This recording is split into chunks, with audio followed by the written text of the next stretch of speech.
दोस्तों बहुत बड़ा अपडेट है, ये अभी तक का सबसे बड़ा अपडेट है। Supreme leader of Iran Mojtaba Khamenei साफ मना कर रहे हैं। ईरानियन ऑफिशियल ने बताया है कि मुज्तबा खामनाई सीज फायर नहीं चाहते, जंगबंदी की बात नहीं चाहते, वो यानी सीधी बात है, यानी वो बदला चाहते हैं। जैसा पहले कहा गया था कि जनाबे शहीद खामनाई को, अली खामनाई को कत्ल करने के बाद इजराइल और अमेरिका ने अब और अपने लिए मुश्किल पैदा कर दी है, क्योंकि अब जो खामनाई के बेटे आए हैं मुज्तबा खामनाई, ये असल में उनके लिए खतरा है, क्योंकि ये कॉम्प्रोमाइज की बात नहीं जानते, बल्कि ये मिलिट्री से हैं, बैकग्राउंड मिलिट्री है, IRGC से ये जुड़े हुए हैं। तो भैया ये तो हथियारों की जबान जानते हैं। अब जिस तरह का बयान मुज्तबा खामनाई की तरफ से आया है, सीधा मना कर दिया कि हम डील के लिए राजी, मतलब खामनाई जो सुप्रीम लीडर हैं वो बातचीत के लिए राजी नहीं है। उधर G7 ने सबसे मांग की है, जितनी भी पार्टी है, 3 पार्टी है इसके अंदर, ईरान, अमेरिका और इजराइल। G7 ने तीनों से मांग की है कि सिविलियंस के ऊपर हमले बंद किए जाएं, और ईरान से मांग की है कि स्ट्रेट ऑफ हॉर्मूज खोला जाए। अमेरिका के पेंटागन ने यह वीडियो खुद जारी किया है, जिसमें ईरान के, मैं आपको फिर से बता रहा हूं, पिछले 25 दिन में इतने बड़े हमले नहीं हुए होंगे जितने बड़े हमले अब हो रहे हैं, क्योंकि मैं आपको 24 घंटे पहले बता चुका हूं कि डोनाल्ड ट्रंप से खौफ में है नेतन्याहू कि ये डील न कर ले। इस वजह से नेतन्याहू ने इजराइल की फौज को हुक्म दिया है कि जितने बड़े हमले कर सकते हो उतने बड़े हमले करो। उसके बाद ये तस्वीरें सामने आ रही हैं। हजरात, ईरान के विदेश मंत्री ने खुद कहा है कि नेतन्याहू अमेरिकी आवाम के साथ, अमेरिकी लोगों के पैसों के साथ जुआ खेल रहा है। जी हाँ, और ये बात सच है, सारा पैसा अमेरिका का लग रहा है, अमेरिकी टैक्स पेयर का लग रहा है, और डोनाल्ड ट्रंप हार चुका है, नेतन्याहू हार चुका है। हजरात, UN की मीटिंग में जो ईरान ने इमरजेंसी मीटिंग बुलाई थी, ईरान के विदेश मंत्री ने बताया कि इस 27 दिन की जंग में इजराइल और अमेरिका 600 स्कूलों को उड़ा चुके हैं और 1000 से ज्यादा टीचर और स्टूडेंट्स को कत्ल कर चुके हैं। Distinguished delegates, Shajar Tayyib Elementary School has not been the only casualty of American-Israeli atrocity crimes during the past 27 days of their illegal war. Human rights and international humanitarian law have been massively and systematically violated by the invaders in an unprecedentedly brutal manner. They are targeting civilians and civilian infrastructures. मैंने आपको ये खबर 24 घंटे पहले दी थी, लेकिन हमारी कौम अभी भी नहीं सुधर रही है, उनको अभी भी शक है। भाई कम से कम अगर कोई आपको बंदा 27 दिन से हर खबर सच्ची दे रहा है, तो जरूरी है कि आप उससे सबूत मांगोगे। नहीं भाई तू हमें लाश दिखा तब मानेंगे। लीजिए, 24 घंटे के बाद ईरान ने कंफर्म किया, जो 24 घंटे पहले हमने कंफर्म किया था, और ईरान के बहुत सारे कमांडर निशाने पर हैं। ईरान के एक सीनियर कमांडर को इजराइल ने निशाना बनाकर कत्ल किया है। इजराइल यही कर रहा है। इजराइल का गोल पूरा नहीं हुआ कि वो रिजीम चेंज करे, तो अब वो ईरान के टॉप ऑफिशियल को असैसिनेट कर रहा है। ईरान भारी पड़ रहा है, लेकिन मीडिया के द्वारा हवा बनाई जा रही है। लेकिन इंशाल्लाह अब आप देखना शुरू करेंगे कि तमाम गोदी मीडिया के तुसुर बदल गए हैं। मैं आपको दिखाऊंगा इंशाल्लाह। लेकिन ये देखिए, ईरान ने मुंह पे थप्पड़ मारा है। मैं थोड़ा आपको ये जूम करके दिखा रहा हूं, सैटेलाइट इमेज है। मौसम वहां खराब है, बारिश हो रही है लगातार UAE और दूसरे इलाकों में। आप देखेंगे, जूम कर रहा हूं मैं, सऊदी अरब का ये सैटेलाइट इमेज है। प्रिंस सुल्तान एयरबेस है अमेरिका का, जहां पर टैंकर खड़ा था। उस टैंकर में आप बादलों के बीच से देखेंगे तो आग लगी हुई है, यानी ईरान के हमले बिल्कुल सटीक हैं। सऊदी अरब, अमेरिका छुपा रहे हैं। मिडिल ईस्ट की हालत कितनी खराब है, हवा निकल चुकी है। अमेरिका के विदेश मंत्री ने कहा है कि हम अपने हथियार और डिफेंस सिस्टम डाइवर्ट कर रहे हैं।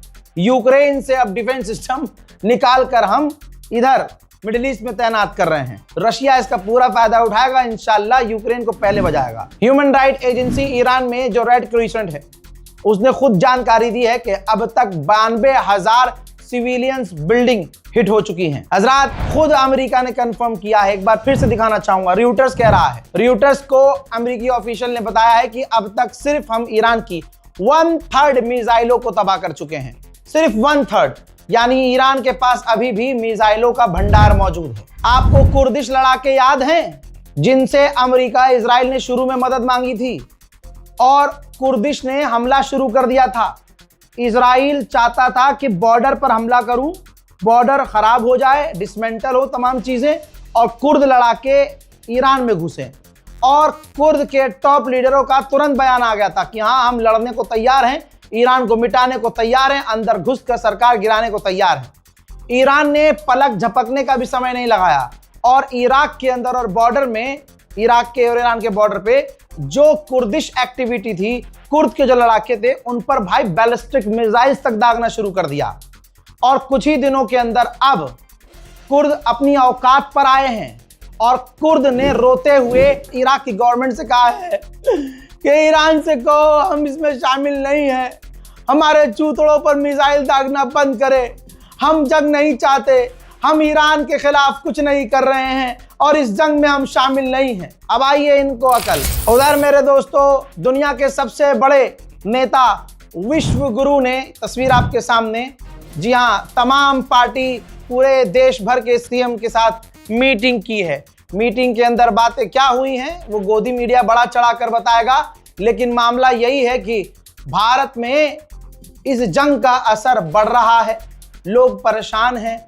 अच्छा, सरकार कुछ भी कहे, लेकिन तस्वीरें ऐसी आ रही, जैसे इस अणुवे को देखिए भाई, सिलेंडर की आरती उतार रहा है, सिलेंडर को चूम रहा है, चाट रहा है, भाई सिलेंडर के हाथ जोड़ रहा है। बताइए, अब अंधभक्तों के ये हालात हैं, अंडुओं के ये हालात हैं, जो कल तक कह रहे थे हम आत्मनिर्भर हैं, आज उनको पता चल गया कि तुम मुस्लिम निर्भर हो। इनको मुसलमानों की गैस चाहिए, लेकिन भारत में इन्हें मुसलमान नहीं चाहिए। अबे पेशाब पियाओ, कुछ तो सोचो और आगे से ध्यान देना, तुम्हारी औकात यही है। गोदी मीडिया के सुर बदल रहे हैं और अंधभक्त पेले जा रहे हैं। खुद बाबा रामदेव ने एक स्पेशल इंटरव्यू में साफ कह दिया, देखिए बाबा रामदेव का समर्थक नहीं हूं मैं, लेकिन दुश्मन कोई जेन्युइन बात करे तो उसको मानना हमारी जिम्मेदारी है। चलिए, आप मानिए या मत मानिए, अंधभक्तों का हाल कितना बुरा होगा। इस बाबा रामदेव का बनाया हुआ गौमूत्र तक अंधभक्त पीते हैं और बाबा रामदेव के कितने सारे प्रोडक्ट में पेशाब निकला है, जिससे हिंदुओं को झटका लगा है।